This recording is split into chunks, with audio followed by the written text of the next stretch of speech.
Dia ngomong Dr. Richard itu pintar tapi tak beradab. Dia modelnya sekolah kagak, cuma mantra-mantra doang. Cuma mantra-mantra doang.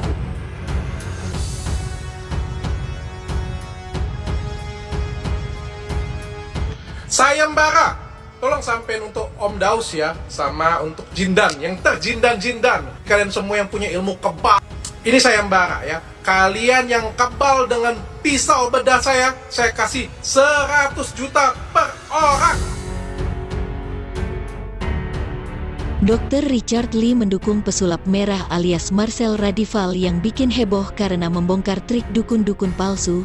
Bahkan, Dr. Richard menggelar sayembara bernilai 100 juta rupiah.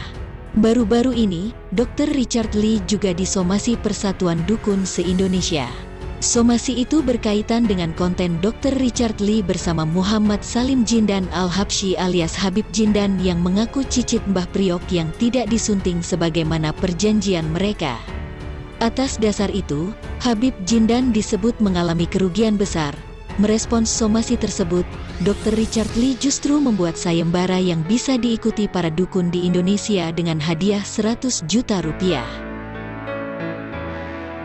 Sayembara Dr. Richard Lee adalah tantangan untuk kebal terhadap pisau bedah miliknya. Gus Samsudin yang merupakan musuh pesulap merah juga ikut ditantang. Sayembara 100 juta rupiah cash. Tolong info Om Daus dan Jindan. Jangan lupa info Gus Samsudin juga ya. Tulis Dr. Richard Lee melalui unggahannya di Instagram pada Senin, tanggal 22 Agustus tahun 2022.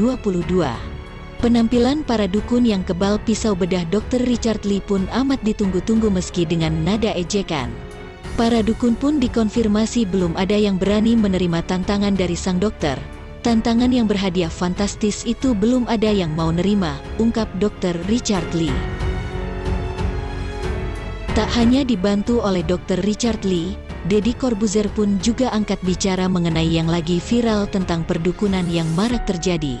Bahkan secara terang-terangan Deddy menyenggol Jindan, seorang dukun yang mengaku Habib, lantaran membawa-bawa namanya saat melakukan podcast dengan Dr. Richard Lee.